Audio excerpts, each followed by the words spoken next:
ఎలుక పాలు అనేవి ఎందుకంత ఖరీదైనవి? మన ప్రపంచంలోనే అత్యంత వికారమైన చేప ఏది? ఇంకా చూయింగ్ గమ్ నమలడం మంచిదా కాదా? ఈ 3 ఇంట్రెస్టింగ్ ఫ్యాక్ట్స్ని ఇప్పుడు మనం ఈ వీడియోలో తెలుసుకుందాం. నెంబర్ 1, ఎలుక పాలు అనేవి ఎందుకంత ఖరీదైనవి? మనందరికీ తెలుసు, అన్ని పాలలో ఎక్కువ ఖరీదైన పాలు గాడిద పాలు అని. సో ఆ గాడిద పాల కంటే ఖరీదైనవి ఎలుక పాలు. ఒక రకంగా ఆలోచిస్తే అసలు ఎలుకలు పాలు ఇస్తాయనే విషయం కూడా చాలా మందికి తెలియదు. బట్ ఎలుకలు అనేవి కూడా ఆవులు గేదెల్లాగే వాటి పిల్లలకి పాలిస్తాయి. అయితే ఎలుక పాలు ఎంత ఖరీదైనవి అంటే కేవలం 1 లీటర్ ఎలుక పాలకి 18 లక్షలు. సో ఇలా 1 లీటర్ ఎలుక పాలకి 18 లక్షలు పెట్టడానికి కూడా ఒక రీజన్ ఉంది. ఎందుకంటే మనం లీటర్ ఎలుక పాలు కలెక్ట్ చేయడానికి దాదాపు 40,000 ఎలుకలు అవసరం అవుతాయి. సో ఇక 40,000 ఎలుకల దగ్గర నుంచి కలెక్ట్ చేస్తే కానీ లీటర్ ఎలుక పాలు అనేవి కావు.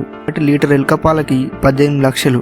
నాకైతే ఇంకో 10 లక్షలు పెంచి 28 లక్షలు చేసినా తప్పులేదనిపిస్తుంది. ఇంకా మీరేమనుకుంటున్నారో కామెంట్ చేయండి. నెంబర్ 2, మన ప్రపంచంలోనే అత్యంత వికారమైన చేప ఏంటో తెలుసా? ఇదిగో ఇక్కడ కనిపిస్తుంది కదా, ఇదే మన ప్రపంచంలో అత్యంత వికారమైన చేప. ఇంకా ఈ ఫిష్ పేరు బ్లాక్ ఫిష్. ఇది ఇలా వికారంగా ఉండటానికి మెయిన్ రీజన్ ఈ ఫిష్ లో ఎముకలు కండరాలు లేకపోవడం. అయితే ఈ ఫిష్ లో ఎముకలు కండరాలు అనేవి అస్సలు ఉండవు. సో దానివల్ల ఇది చూడడానికి ఇలా వికారంగా కనిపిస్తుంది. ఇది సముద్రం అడుగు భాగంలో 2000 నుంచి 4000 అడుగుల లోతున జీవిస్తుంది. అయితే చేప అనేది ఎక్కువగా సముద్ర పీతల్ని తింటుంది. నెంబర్ 3, చూయింగ్ గమ్ నమలడం మంచిదేనా? కొంతమంది ఏదైనా పనిచేస్తున్నప్పుడు లేదా క్రికెట్ లాంటి ఆటలు ఆడుతున్నప్పుడు చూయింగ్ గమ్ నములుతారు. ఇంకొంతమంది యాటిట్యూడ్ కోసం చూయింగ్ గమ్ నములుతారు. మనుషుల్లో ఈ అలవాటు అనేది 1840 నుండే కంటిన్యూ అవుతూ వస్తుంది.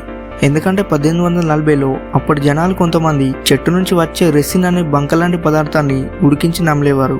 అయితే 1850లో జాన్ బేకన్ కర్టిస్ అనే వ్యక్తి అమెరికాలోని మైనే అనే స్టేట్లో మొదటిసారి చూయింగ్ గమ్ను తయారు చేశాడు. ఏదైనా పని చేస్తున్నప్పుడు చూయింగ్ గమ్ నమిలితే మనం చేసే పని మీద కాన్సన్ట్రేషన్ పెరుగుతుంది అని కొన్ని పరిశోధనల్లో తెలిసింది. అయితే చూయింగ్ గమ్ నమలడం అనేది మన బాడీకి అంత మంచిది కాదు.